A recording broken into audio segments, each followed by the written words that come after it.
প্রিয় শিক্ষার্থীরা, পরীক্ষার কিন্তু আর বেশি দিন নাই, আর মাত্র 2টা দিন বাকি আছে। যখন আমি এই এসএসসিতে ছিলাম আমার গা শিউরে উঠতেছে। তোমাদের কার অনুভূতি কি একটু আমাকে কমেন্ট করে জানো। তো আজকে আমি তোমাদের আলোচনা করব যে আসলে পরীক্ষার আগে কি কি বিষয় তোমাকে মেনটেন করতে হবে, বা আনুষঙ্গিক যে প্রস্তুতিটা পরীক্ষার, সেই প্রস্তুতিটা তুমি কিভাবে নিবা। সো সেই সবগুলো বিষয় নিয়ে আলোচনা করব। তার আগে ছোট্ট একটা অ্যানাউন্সমেন্ট, তোমাদের যদি কোনো বন্ধুর অবস্থা এরকম থাকে বা তোমাদের নিজেদের অবস্থাও যদি এরকম থাকে যে তোমরা ইংলিশে ডিরেক্টলি ফেল করার মতো অবস্থা, কোনো রকম টেনে টুনে পাস করতে চাও, তাহলে এই চ্যানেলটা তোমাদের সেই বন্ধুদের সাথে শেয়ার করে দাও, অথবা তুমিও নিজে এই চ্যানেলটাকে সাবস্ক্রাইব করে রাখো। কারণ বাংলা পরীক্ষার পরেই যে 5 দিন সময় আছে, 5 দিন বলতে অ্যাকচুয়ালি 4 দিন, সেই 4 দিন সময়ের মধ্যে আমি তোমাদের কিছু ইফেক্টিভ সাজেশন অ্যান্ড লেখার শর্ট ট্রিক্স বলে দিব, যাতে যারা একদম ফেল করার মতো অবস্থা অ্যাটলিস্ট পাসটা করে আসতে পারো ইংরেজিতে। আমি দেখছি ইংরেজিতে আমাদের ঢাকার বাইরের স্টুডেন্টগুলোর অবস্থা খুবই খারাপ হয়। সো এই জন্য আমি এই চিন্তাটা করেছি। তো তোমরা যারা যারা এই হেল্পটা আমার থেকে নিতে চাও, এই চ্যানেলটাকে শেয়ার করে দাও, অ্যান্ড নিজেদেরও যদি দরকার হয় তাহলে চ্যানেলটাকে সাবস্ক্রাইব করে রাখো। আমার সর্বোচ্চ চেষ্টা আমি তোমাদের করব পাস করে দেওয়ার জন্য। তো চলে আসো আমাদের টপিকে।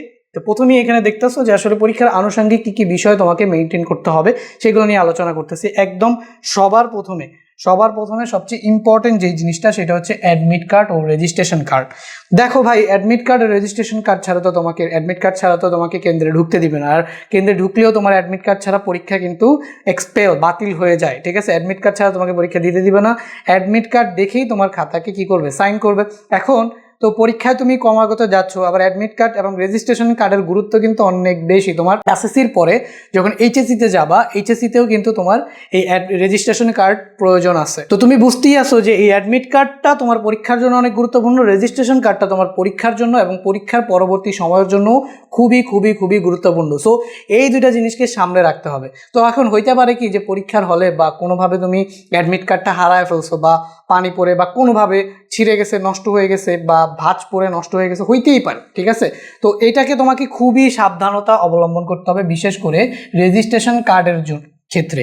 তুমি মনে করতে পারো যে ভাইয়া পরীক্ষা শেষ, রেজিস্ট্রেশন কার্ড শেষ, অ্যাডমিট কার্ডও শেষ। না, পরীক্ষা শেষ হলেও এইচএসসিতে গিয়েও তোমার রেজিস্ট্রেশন কার্ডের দরকার আছে। এই একটাই রেজিস্ট্রেশন কার্ড কিন্তু তোমার পুরা শিক্ষা জীবনের জন্য, আর কোনো রেজিস্ট্রেশন কার্ড কিন্তু তোমাকে দিবে না। তোমার কাছে রেজিস্ট্রেশন কার্ড আছে না, আর কিন্তু রেজিস্ট্রেশন কার্ড দিবে না, এটাই কিন্তু তোমার থাকবে। তো তোমার প্রথম দায়িত্ব হচ্ছে এই রেজিস্ট্রেশন কার্ডটাকে খুবই সাবধানে সচেতনতার সাথে রাখা। তো একটা কাজ করতে পারো যে রেজিস্ট্রেশন কার্ডটাকে লেমিনেটিং করে রাখতে পারো। ঠিক আছে, একটা ফ্রেম করে তুমি লেমিনেটিং করে রাখতে পারো। যদি লেমিনেটিং করো তাহলে এটা নষ্ট হওয়ার, ছিঁড়ে যাওয়ার কোনো চান্স থাকে না। আর লেমিনেটিং করার আগে 10-12 কপি ফটোকপি করে রাখবা। ধরো তুমি অ্যাডমিট কার্ড বা রেজিস্ট্রেশন কার্ড কোনোভাবে হারায় ফেললা, তাহলে বোর্ড থেকে তুলতে গেলেও তোমার ওই ফটোকপিটা কাজে লাগবে। আর নিয়ে যাইতে হয় পরীক্ষার হলে নর্মালি মেইন কপি। ঠিক আছে, তারপরেও তুমি যদি মনে করো যে না আমি ফটোকপি নিয়ে যাব, তাহলে ফটোকপি নিয়েও যাইতে পারো, বাট মেইন কপি নিয়ে যাওয়া ভালো। আর মেইন কপিটাকে খুবই সাবধানে রাখবা, ফটোকপি 10-12টা করে তারপরে মেইন কপিটাকে লেমিনেটিং করে রেখে দাও। ছিঁড়ে যাওয়ার কোনো চান্স নাই, যদি না হারায় তাহলে ওটা নষ্ট হবে না। ঠিক আছে, আমি তোমাকে বলতেছি এই রেজিস্ট্রেশন কার্ডটা কিন্তু খুবই গুরুত্বপূর্ণ। লেমিনেটিং করে, প্রিন্ট করে, সুন্দর করে কালার প্রিন্ট করে, যেভাবেই পারো সুন্দর করে এটাকে সংরক্ষণ করো, রেখে দাও। এরপর এই আবার প্রত্যেকদিন পরীক্ষার হলেও নিয়ে যেতে হবে। কে জানে হুট করে কোনো একদিন হারায় গেল, তাহলে যাতে তোমার ব্যাকআপ হিসেবে থাকে। সো এটা করো। অ্যাডমিট কার্ড ও রেজিস্ট্রেশন কার্ড নিয়ে তো বললাম। এরপর দেখো ফাইল মেনটেন। তুমি পরীক্ষার আগে তোমার যন্ত্রপাতি, ঠিক আছে, যুদ্ধে যাইতেছো, বন্দুকের সাথে নিয়ে যাও নাই, তো গুলি খায় তো মইরা যাবা, তাই না? তো এই জন্য তোমার যুদ্ধের জন্য তোমার আসলে একটা ফাইল মেনটেন করতে হবে। তো ওই ফাইলের ভিতরে কি কি থাকবে একটুখানি চিন্তা করো। সবার আগে তোমার যেটা দরকার সেটা হচ্ছে কলম। দেখছো, কলমই হচ্ছে তোমার আসল অস্ত্র। তো তুমি কলম সিলেক্ট করো। কলম দুইটা কাজে লাগে, একটা হচ্ছে লেখার জন্য, আর একটা হচ্ছে বৃত্ত ভরাট করার জন্য। তো আমি আসলে আমার স্টুডেন্ট লাইফে আমি করতাম কি, লেখার জন্য যেটা হচ্ছে আমি ম্যাটাডোর তোমার হচ্ছে পিন পয়েন্ট অথবা ম্যাটাডোর হাই স্কুলে যেটা ইউজ করতাম। আর বৃত্ত ভরাট করার জন্য দেখবা একটা মোটা কালির কলম আছে। ঠিক আছে, তোমার হচ্ছে আইটেল, ম্যাটাডোর আইটেলের কথাই চিন্তা করো। যদি ওটা দিয়ে বৃত্তটা ভরাট করো তাহলে দেখবা যে দ্রুত, এত বেশি দাগ দেওয়ার দরকার পড়ে না, দ্রুত বৃত্তটা ভরাট হয়ে যায়। আর ওটা দিয়ে আমার লেখা সুন্দর হতো না, আমি লিখতাম না, ওটা দিয়ে আমি শুধুমাত্র বৃত্ত ভরাট করতাম। তো তুমি কলম সিলেক্ট করো, একটা কলম সিলেক্ট করো হচ্ছে লেখার জন্য, আর একটা কলম সিলেক্ট করো হচ্ছে বৃত্তগুলো ভরাট করার জন্য, যাতে 2-1টা দাগ দিলেই তোমার বৃত্তটা কি হয়ে যায়, ভরাট হয়ে যায়। তো সবার আগে তুমি রাখো হচ্ছে কলম। তারপর হচ্ছে গিয়ে দেখো পেন্সিল। তারপরে তুমি রাখবা হচ্ছে একটা পেন্সিল শার্প করে রাখবা, ঠিক আছে। এখন পেন্সিলটা দিয়ে খুবই তুমি হচ্ছে ওই যে প্রশ্নর নিচে যত দাগাদাগির দরকার আছে আর যত ফিগার আঁকার দরকার আছে, কলম দিয়ে কোনো চিত্র আঁকবা না। সবগুলা চিত্র কি দিয়ে আঁকবা, তুমি হচ্ছে পেন্সিল দিয়ে আঁকবা। পেন্সিল দিয়ে সবগুলা চিত্র, যত চিত্র আঁকার দরকার আছে সবগুলা চিত্র তুমি পেন্সিল দিয়ে আঁকবা। আর খাতার মার্জিন অবশ্যই পেন্সিল দিয়ে দিবা। আমাকে কমেন্ট করছিলা যে খাতার মার্জিন কি দিয়ে দিব, পেন্সিল দিয়ে দিবা। কলম দিয়ে দিলে দেখবা যে খাতার সৌন্দর্য নষ্ট হয়। কিভাবে সৌন্দর্য নষ্ট হয়, কলম দিয়ে দিলে দেখবা যে হাতে টোতে কালি টালি ভরে যায়, খাতায় কালি ভরে যায়, কলম দিয়ে কিন্তু এক্সট্রা ইঙ্ক বের হয়, ঠিক আছে। তো ওই ইঙ্কটা যাতে বের না হয় এই জন্য তুমি সবসময় পেন্সিল দিয়ে মার্জিন করবে। আবার দেখা গেছে মার্জিন করার সময় অনেক সময় মার্জিন বাঁকা হয়ে যেতে পারে। যদি মার্জিন বাঁকাও হয়ে যায় তারপরও কিন্তু তোমার পেন্সিল দিয়ে যদি তুমি মার্জিনটা করো তাহলে মুছে আবার ঠিক করা যায়। সো যত টাইপের মার্জিন, ডাকাডাকি, চিত্র অঙ্কন এগুলোর জন্য সবসময় সাথে একটা কি রাখবা, পেন্সিল। পেন্সিল যেহেতু রাখতেছো সাথে একটা কি রাখবা, ফাইলের ভিতরে একটা রাবারও রাখবা। পেন্সিল রাখবা, একটা রাবার রাখবা, একটা রাখবা হচ্ছে কম্পাস, একটা রাখবা হচ্ছে কি কম্পাস। পেন্সিল, রাবার আর রাখলে হচ্ছে গিয়ে কি কম্পাস। কম্পাস কেন, ওই যে বৃত্ত অঙ্কন করার জন্য যে কোনো টাইমে চিত্র অঙ্কন করাই লাগতে পারে, তো একটা কম্পাস সবসময় তোমরা রাখবা। পেন্সিল, রাবার, কম্পাস আর মাস্ট স্কেলের কথা আর কি বলবো, এই যে স্কেল, একটা স্কেল, ঠিক আছে। ভালো হয় তুমি যদি একটা প্লাস্টিকের যে পানি কালার স্কেল আছে ওগুলা কিনলে, স্টিলের স্কেলও রাখতে পারো, বাট পানি কালার স্কেল দিয়ে মার্জিন বলো, দাগাদাগি বলো, সব কিছু অনেক সুন্দর হয়। সো তুমি একটা পানি কালার স্কেল রাখবা। আর হচ্ছে গিয়ে ক্যালকুলেটর। তো তোমরা জানো একটা হচ্ছে ক্যালকুলেটর আছে এফএক্স আর একটা হচ্ছে ইএক্স। তো একটা তোমার হচ্ছে বোর্ডে ইউজ করতে দেয়, আরেকটা হচ্ছে দেয় না। তো যেটা বোর্ডে ইউজ করতে দেয় না সেটা হচ্ছে তোমার অনেক বেশি ফ্লেক্সিবল, অনেক সুন্দর ক্যালকুলেশন ওটা দিয়ে করা যায়। সো ক্যালকুলেটর তুমি দুইটাই রাখবা, বোর্ডে যদি তোমাকে কোনো বাধ্যবাধকতা না দেয় তাহলে তুমি যেটা তোমার কাছে সহজ মনে হয় সেটা দিয়ে ক্যালকুলেট করবা, দুইটাই নিয়ে যাবা। একটা ধরো যেটা বোর্ডে অ্যালাউ করে না সেটা নিয়ে গেলে কি হয়েছে, তোমার কাছে তো যেটা অ্যালাউ করে সেটা থাকবেই। সো ক্যালকুলেটর সবসময় দুইটাই রাখবা, ঠিক আছে। ক্যালকুলেটর সবসময় দুইটাই রাখবা। কলম বললাম, পেন্সিল বললাম, রাবার বললাম, কম্পাস বললাম, স্কেল বললাম, ক্যালকুলেটর। কলমের ভেতরে আরেকটা জিনিস রাখতে পারো, তো ওই যে 1 নং প্রশ্ন উত্তর, ক খ তা অথবা ইম্পর্টেন্ট পয়েন্টগুলা এগুলা দেওয়ার জন্য তুমি একটা নীল কালির কলমও রাখতে পারো লেখার সৌন্দর্যের জন্য, ঠিক আছে। দাগাদাগি করবা পেন্সিল দিয়ে, লিখবা কালো কালির কলম দিয়ে, আর নীল কালির কলম দিয়ে প্রশ্ন নাম্বার বা কোনো ধরো কোনো একটা ইম্পর্টেন্ট রচনা যখন লিখবা, ভূমিকা, সূচনা, এগুলো ইম্পর্টেন্ট পয়েন্টগুলো লিখবা, পয়েন্টগুলোর নিচে তুমি হচ্ছে দাগ দিয়ে দিতে পারো, ঠিক আছে। বা ইম্পর্টেন্ট কোনো লাইন যেটা একদম ওই প্রশ্নের হার্ট, সেগুলো হচ্ছে তুমি নীল কালির কলম দিয়ে কি করতে পারো, লিখতে পারো, ঠিক আছে। সো এই যে সবগুলা জিনিস, পেন্সিল, রাবার, কলম, স্কেল, আর ওই তো অ্যাডমিট কার্ডও তো তোমার ফাইলের ভিতরেই থাকবে। সো এই যে অ্যাডমিট কার্ড, তাহলে অ্যাডমিট কার্ড এগুলোও তো তোমার ফাইলের ভেতরে থাকবে। অ্যাডমিট এগুলা সবগুলা নিয়ে তুমি একটা কি বানাবা, ফাইল বানাবা, ঠিক আছে। একটা ফাইল বানাবা, ফাইল মেনটেন করবা, সব কিছু সাজানো গোছানো যদি তোমার কাছে থাকে তাহলে তোমার কাছে পরীক্ষাটাও অনেক বেশি গুছানো মনে হবে, ঠিক আছে। ধরো সব কিছু তোমার কাছে আছে, এটার জন্য আর কারোর কাছে যাইতে হইতেছে না, তাহলে তোমার পরীক্ষাটা গোছানো মনে হবে, নিজেকে স্বয়ংসম্পূর্ণ পরিপূর্ণ মনে হবে। আর যদি এটা না করো তাহলে তোমার কাছে এইটা নাই ওইটা নাই, তাহলে দেখবা যে ওই 1 মিনিট 10টা সেকেন্ডও পরীক্ষা অনেক বেশি ইম্পর্টেন্ট। তো তুমি কারোর থেকে কলম টলম নিচে গিয়ে যদি সময় নষ্ট করে ফেলো তো এই সময়টা কিন্তু তুমি আর ফিরে পাবা না, বুঝতে পারছো। তোমার 3টা ঘন্টাই আছে, জাস্ট 1টা সেকেন্ডও তোমার জন্য কতটা যে গুরুত্বপূর্ণ সেটা শুধুমাত্র পরীক্ষার হলে গিয়েই তুমি বুঝবা। তোমার লাইফের সব কিছু, লাইফটা শুরু হইতেছে এসএসসি দিয়ে না, 3টা ঘন্টার ভেতরেই সব কিছু ডিসাইড হবে। সো ওই 3টা ঘন্টার 1টা সেকেন্ডও যাতে কোনোভাবে ওয়েস্ট না হয় সেই প্রস্তুতি তোমাকে আগে থাকতেই রাখতে হবে। আর কলম কয়টা রাখবা, কলম কিন্তু 5টা 6টা রাখবা। আরেকটা জিনিস বলে নিলাম, কলমগুলা নতুন কিনেই আগে দাগায় ফ্রি করে নিবা। দেখবা, একটু খেয়াল করবা যে কলমগুলা যখন তুমি নতুন ইউজ করো তখন নতুন লিখতে গেলে লেখা ঠিক মতো আসে না, খসখস করে, লেখা সুন্দরও হয় না। তো কলমগুলারে কিনে সবগুলার আগেই ঘষে মেজে একদম তুমি হচ্ছে ক্লিয়ার করে নিবা, বুঝতে পারছো। ঘষে মেজে আগেই ক্লিয়ার করে নিবা, তাহলে আর কোনো ঝামেলা হবে না, বুঝছো। তাহলে আমরা এখান থেকে বুঝলাম যে আমাদের কি কি করতে হবে। আমরা প্রথম 2টা পয়েন্ট বুঝে গেলাম, যে অ্যাডমিট কার্ড, ফাইল মেনটেন বুঝে গেলাম। এবার হচ্ছে রিভিশন টেকনিক। এখন অনেকে একদম পরীক্ষা দিতে যাইতে এরকম করে বই দেওয়া পর এগুলা করবা না। পরীক্ষার আগে এমনিতেই অনেক স্ট্রেস থাকে, তাই না।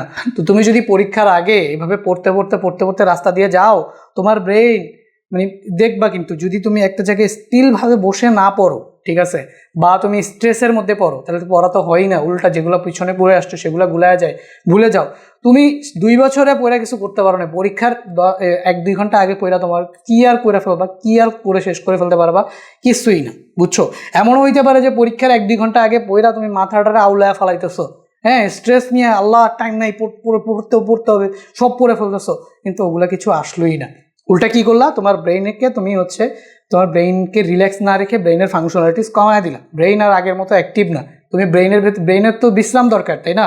তুমি ব্রেইনকে যদি ক্রমাগত ইনপুট দিতে থাকো, টেনশন দিতে থাকো, সঠিক সময়ে 3 ঘন্টা সময় গিয়া ব্রেইন আর কাজ করবে না, ব্রেইন হ্যাং খাবে, এটা মনে পড়বে না, ওইটা মনে পারবে না, এটা ভুলে যাবো, ওইটা ভুলে যাবা, একটা ম্যাথ মিলাইতে পারবা না, ম্যাথ মিলাইতে গিয়ে ঝামেলা খেয়ে যাবা, এগুলা অনেক ঝামেলা কিন্তু তোমার হবে। তো যতই মনে হোক যে পরীক্ষার আগে না পড়লে তো আমার অনেক কিছু মনে থাকবে না, করবা না, এটা পড়বা না, ঠিক আছে?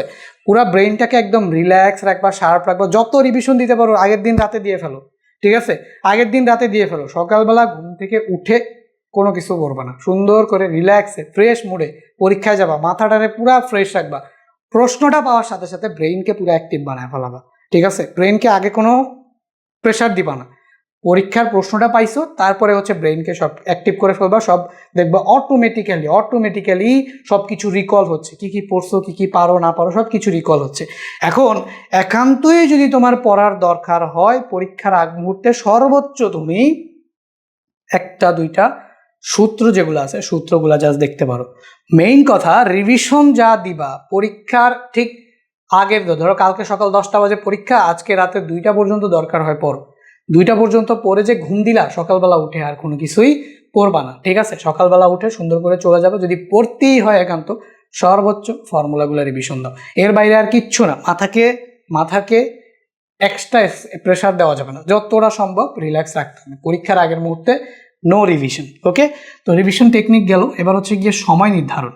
দেখো কখন বের হবা পরীক্ষায়, তো দ্বিতীয় পরীক্ষাগুলো তুমি সব কিছু নিজেই বুঝে যাও। প্রথম পরীক্ষায় তুমি ঢাকা সিটির ভেতরেও যদি হও, অথবা অন্যান্য জেলা শহরগুলোতে হও যেখানে যানজট আছে, সেইখানে তুমি অ্যাটলিস্ট 2.5 থেকে 3 ঘন্টা সময় হাতে নিয়ে বাসা থেকে বের হবা, বাসা থেকে বের হয়ে কেন্দ্রে যাবা, কেন্দ্রে গিয়ে তারপরে হচ্ছে গিয়ে তোমার কোথায় সিট পড়ছে সেটা খুঁজে বের করবা, খুঁজে বের করে যখন তারপর হচ্ছে তুমি যখন ওইখানে দাঁড়াবা, তো আশেপাশে যখন গার্ডিয়ানরা আসবে, ফ্রেন্ডরা আসবে, সবার সাথে একটা ভালো বন্ডিং করার চেষ্টা করো, ওই গার্ডের পেছনে মানে ওইখানে দাঁড়ায়। বলা তো যায় না কে তোমার চারপাশে পড়ে যায়, কে ভালো স্টুডেন্ট, কে খারাপ স্টুডেন্ট, কতটা হেল্প তুমি পেয়ে যাইতেই পারো, ঠিক আছে? তো এই সময় হাতে নিয়ে প্রথম দিন বের হবা, ঠিক আছে? কেন্দ্রে ঢুকে বসে বসে আশেপাশে বন্ধুদের সাথে, আশেপাশের অপরিচিত যারা আছে তাদের সাথে একটা বন্ডিং ক্রিয়েট করার ট্রাই করবা, সবাই মিলে ঝিলে সুন্দর একটা পরীক্ষা হবে আশা করা যায়, ঠিক আছে? তো ভালো একটা বন্ডিং সবার সাথে ক্রিয়েট করবা, বন্ধুত্ব সুলভ আচরণ ক্রিয়েট করবা, পরীক্ষার সময় দেখবা অনেকটাই হেল্প পাবা, ঠিক আছে? এখন পরীক্ষায় গার্ডেন নজর এড়াবে কিভাবে, সেই বিষয়টা নিয়েও আমার একটা ভিডিও ছিল, আশা করি অনেকেই সেটা দেখছো, যদি না দেখো তাহলে এই চ্যানেলটা চেক করলেই সেটা পেয়ে যাবে, ঠিক আছে? এবার দেখো, সময় নির্ধারণ করলা, এরপর হচ্ছে গিয়ে টাইম মেনটেন। পরীক্ষায় খুবই গুরুত্বপূর্ণ হচ্ছে গিয়ে টাইম মেনটেন। খেয়াল রাখবা যে একটা সেকেন্ডও তোমার যাতে কোনো কিছু অপচয় না হয়, ঠিক আছে? পরীক্ষার ভেতরে কলম যাতে তোমার চলে, আর পরীক্ষায় এসে কোনো টপিক না পারলে কিভাবে লিখবা সেই বিষয়ে আমার ভিডিও বানানো আছে, প্রশ্ন যদি কমন না আসে কিভাবে লিখবা সেই বিষয়েও ভিডিও বানানো আছে। তো আজকে আমি তোমাকে টাইম মেনটেন নিয়ে যে আলোচনাটা করব সেটা হচ্ছে গিয়ে পরীক্ষার হলে কারোর সাথে যদি অপ্রয়োজনে একটা কথাও বলবো না, ঠিক আছে? আর কোনো কিছু যদি মনে না পড়ে তাহলে সেইটা নিয়ে বসেও থাকবা না, ঠিক আছে?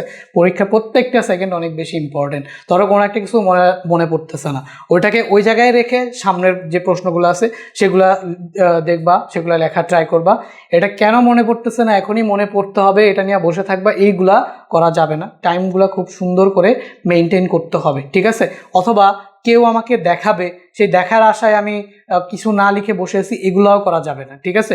কারো থেকে যদি দেখারও হয় ওই জায়গাটা খালি রেখে সামনে চলে যাবা, সামনে গিয়ে লিখবা, কলম চলতে হবে, একটা সেকেন্ড তোমার যাতে বসে না থাকো, ঠিক আছে? সর্বোচ্চ একটা তাড়াহুড়ার ভেতরে থাকবা, একটা সেকেন্ডও বসে থাকবা না, কোনো কিছু ভুলে গেলে, কোনো কিছু মনে না পড়লে, কোনো কিছু না পারলে ওটার জন্য জায়গা রেখে যেগুলা পারো, যেগুলা মনে আছে ওইগুলার দিকে সামনে আগে যাবা, লিখতে থাকবা, সময় কোনোভাবে অপচয় করবা না। তো পরীক্ষার টাইম মেনটেনটা খুবই খুবই খুবই খুবই গুরুত্বপূর্ণ। সো এই ছিল তোমার পরীক্ষার ভেতরে যাওয়ার ক্ষেত্রে সাজেশন। আর কিছু সাজেশন দিতে চাই যে টিচারদের সাথে কখনোই কোনো খারাপ আচরণ করা যাবে না পরীক্ষার হলের ভেতরে। যদি তোমাকে দেখাদেখি করতে গিয়ে বা কোনো একটা আচরণের কারণে টিচার দেখে ফেলে অ্যান্ড ওয়ার্নিং দেয়, কখনোই টিচারের সাথে খারাপ আচরণ করবে না, তাহলে কিন্তু তুমি ওই পরীক্ষাটাতে অনেক সময় তোমার অপচয় হয়ে যাবে। সো টিচারের সাথে ভালো ব্যবহার করবা, আশেপাশে বন্ধুদের সাথে সবার সাথে ভালো ব্যবহার করবা, ওভারঅল গুড একটা এক্সপিরিয়েন্স হবে, ভালো একটা এক্সাম হবে। সো সবার জন্য দোয়া রইল, পরীক্ষা খুবই সন্নিকটে, সবার জন্য দোয়া ও ভালোবাসা রইল, তোমরা যাতে তোমাদের বাবা মার মুখ উজ্জ্বল করতে পারো, নিজেদের ভবিষ্যৎটাকে সিকিউর করতে পারো। ভাইয়া দেখা হবে পরবর্তী কোনো ভিডিওতে, সবার জন্য দোয়া ও ভালোবাসা রইল। কার অনুভূতি কি পরীক্ষা নিয়ে সেটা কিন্তু কমেন্ট করে আমাকে জানিয়ে দিতে পারো। তো সবাইকে প্রাণ ভরা ভালোবাসা সাথে আসসালামু আলাইকুম।